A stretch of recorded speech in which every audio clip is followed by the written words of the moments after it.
ये आपका अपना चैनल लक्ष्य अकेडमी और एक और संस्थान है जीनियस अकेडमी। ये हमारा अपना दूसरा संस्थान है। आज मैं चलता हूँ आपके अगले पाठ संस्कृत के क्लास 10 का संस्कृत साहित्य लेखिका अर्थात संस्कृत साहित्य में लेखिकाओं का योगदान है, हम उसके बारे में पढ़ेंगे।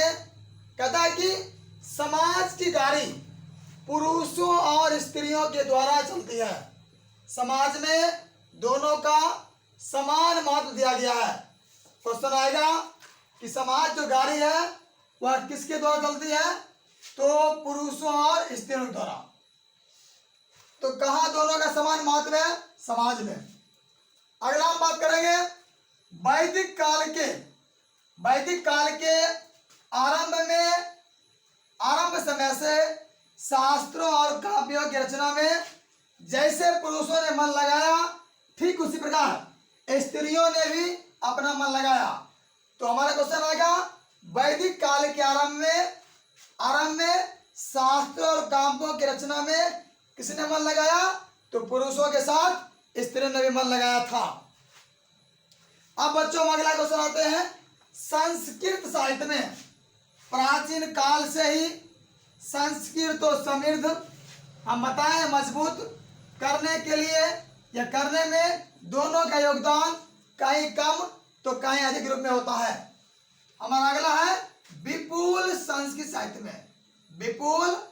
साहित्य में अनेक कवियों और शास्त्रकारों का मान बढ़ाया गया है। तो कवियों और शास्त्रकारों का मान कहाँ बढ़ाया गया है, तो विपुल संस्कृत साहित्य में किसका मान बढ़ाया गया है, तो कवियों और शास्त्रकारों का।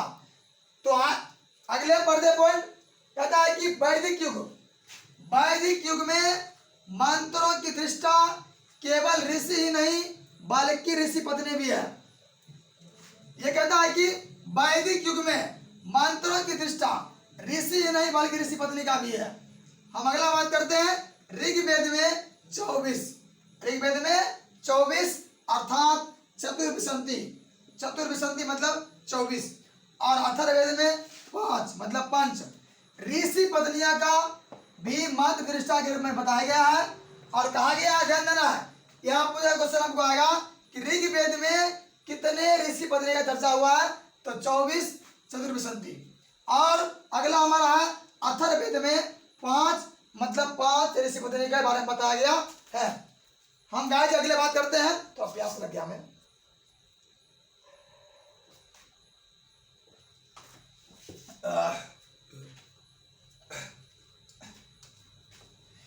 अब देखिए अथर्ववेद में 5 ऋषि पत्नी है। पहला ऋषि पत्नी यही कहते हैं 5 है। 5 में पहला यमी, अपाला, उर्वशी, इंद्राणी, बागाम, भिरिनी इत्यादि है। पहला यमी है, अपाला है, उर्वशी है, इंद्राणी है, बागाम, भिरिनी है। हम बच्चों आगे बात करते हैं बृहदार नायक उपनिषद में याज्ञवल्क्य की पत्नी मैत्रेयी दार्शनिक रूप में वर्णित की गई है। तो दार्शनिक रूप में किसका वर्णित हुआ है, मैत्रेयी का। मैत्रेयी किसकी पत्नी थी, याज्ञवल्क्य का।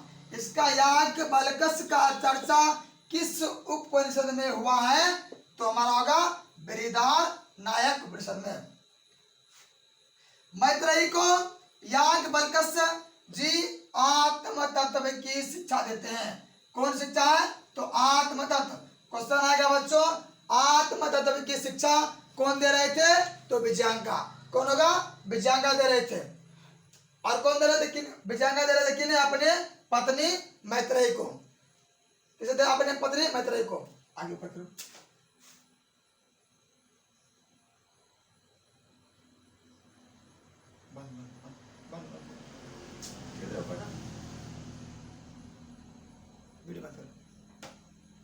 अब हमारा अगला क्वेश्चन है, अगला पॉइंट है जनक की सभा में शास्त्रार्थ कुशल गार्गी नामक विदुषी रहती थी। देखिए बच्चों, अगर हम अपने जिंदगी को नहीं समझ पाएंगे। तुम लड़का हो, तुम्हें कल को अपने परिवार का मालिक बनना है।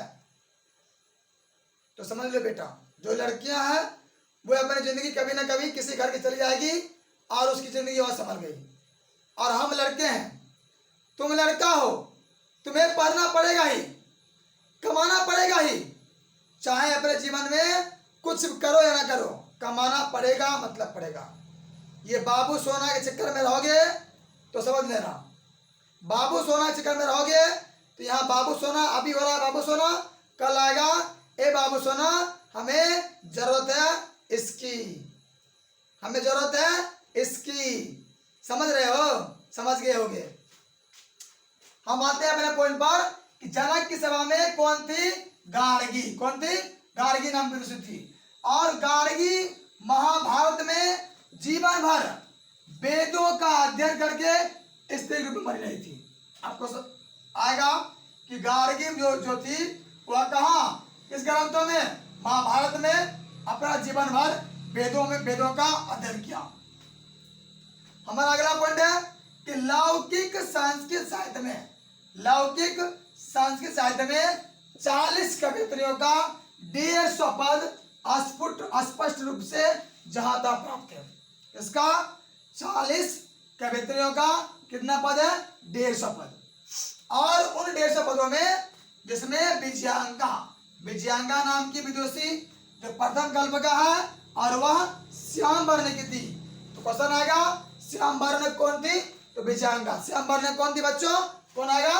हमारा विजयांगा। अगला आएगा श्लोक है नीलोत्पल श्यामम, नीलोत्पल श्यामम सर्व शुक्ला सरस्वती, अर्थात नील कमल के दल पंखुड़ी के जैसा श्यामला रंग वाली, नील कमल के दल पंखुड़ी के जैसा श्यामला रंग वाली विजयांगा जी जाने उसके सामने सबसे सुंदर सरस्वती, सबसे सुंदर सरस्वती, यह दंडी के द्वारा कहा गया बेकार है, दंडी द्वारा कहा गया बेकार है। हमारा अगला पॉइंट है शतक। 8वें शतक का ऐसा अनुमान किया जाता है कि चालुक्य वंश के राजा चंद्रादित्य की रानी पटरानी विजय भट्टारिका मतलब विजयांगा थी, ऐसा बहुत लोग मानते हैं। अगला है दक्षिण भारतीय संस्कृत लेखिका शिला भट्टारिका, देव कुमारिका, रामभद्रांबा इत्यादि स्फुट पद के रूप में क्या प्रसिद्ध है। क्वेश्चन आएगा दक्षिण भारतीय और साउथ क्षेत्र, दक्षिण भारतीय संस्कृत लेखिका कौन कौन है? शिला भट्टारिका, देव कुमारिका और क्या है हमारा? रामभद्रांबा। क्या है? रामभद्रांबा। अब हम बढ़ते हैं अगले पॉइंट की ओर।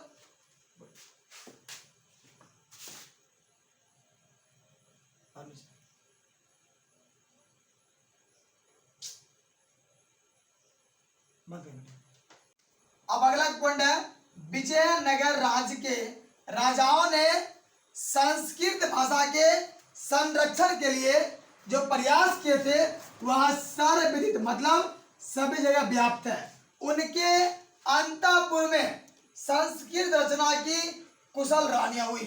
तो अंतःपुर में कुशल रानियां किसकी थी? तो विजयनगर के राजाओं का। अगला पॉइंट है कंपन राय 14वीं सदी की रानी गंगा देवी, कंपन राय 14वीं सदी की रानी गंगा देवी मधुरा विजयम नामक महाकाव्य में अपने पति मधुरा विजय घटना के आशय लेकर रची थी। मतलब ये कि मधुरा विजयम नामक महाकाव्य गंगा देवी कौन लिखी थी? गंगा देवी किसकी पत्नी है? कंपन राय की। कंपन राय कब के थे राजा? तो 14वीं सदी के।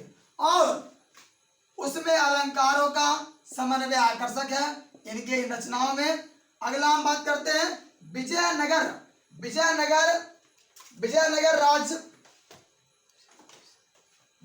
राज्य के 16वीं शतक में शासन करने वाला अच्युत राय की रानी तिरुमलांबा ने बरदाम्बिका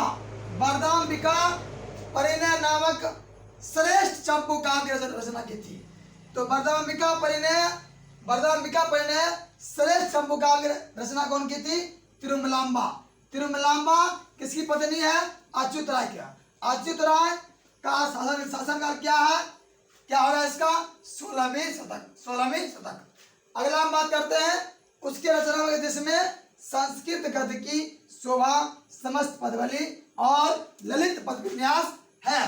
अगला है आधुनिक काल में संस्कृत लेखिकाओं, आधुनिक काल में थोड़ा हंसी आ रहा है, संस्कृत लेखिकाओं पंडित छमाराव 1890 से 1953, जो इसका ड्यूरेशन है 1890 से 1953, नाम की विदुषी बहुत ही प्रसिद्ध।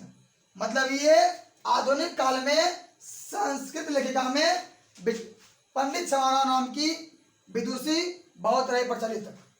अगला हमारा है पंडित छमाराव अपने पिता शंकर पांडुरंग पंडित के महान विद्वता पर, जीवन चरित्र पर शंकर चरितम नामक ग्रंथ की रचना की थी।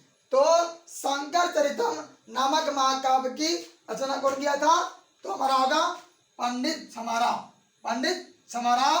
और तो शंकर पांडुरंग पंडित कौन था? तो पंडित छमाराव जी के पिताजी। हम आगे बात करते हैं।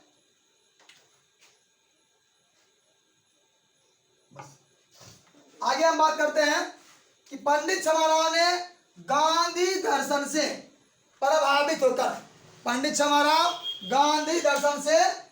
होकर वह सत्याग्रह गीता, मीरा लारी, कथा मुक्तावली, विचित्र परिषद यात्रा, सत्याग्रह गीता, मीरा लारी, कथा मुक्तावली, विचित्र परिषद यात्रा और ग्राम ज्योति इत्यादि अनेक ग्रंथों की रचना किया।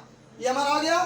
क्वेश्चन नहीं बनाएगा कि पंडित छमाराव गांधी दर्शन से प्रभावित होकर किसके ग्रंथों की रचना? सत्याग्रह गीता, मीरा लारी, कथा मुक्तावली, विचित्र परिषद यात्रा और ग्राम ज्योति इत्यादि अनेक गद्यपद ग्रंथों की रचना किया।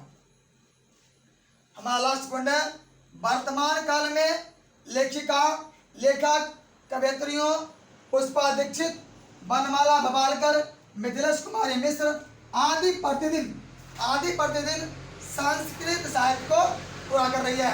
क्वेश्चन आएगा वर्तमान काल में लेखक कवयित्रियों कौन कौन था? पुष्पा दीक्षित, बनमाला बबालकर, मिथिलेश कुमारी मिश्र आदि प्रतिदिन संस्कृत साहित्य को पूरा कर रही है। तो दोस्तों हैप्पी सिंह आपके सामने है और मैं बात करना चाहूँगा, ये हमारा इस 4 चैप्टर का लास्ट पॉइंट था हिंदी का। Best of luck. तो गाइस लाइक करना मत भूलें, शेयर करें, अधिक से अधिक सब्सक्राइबर बढ़ाएं।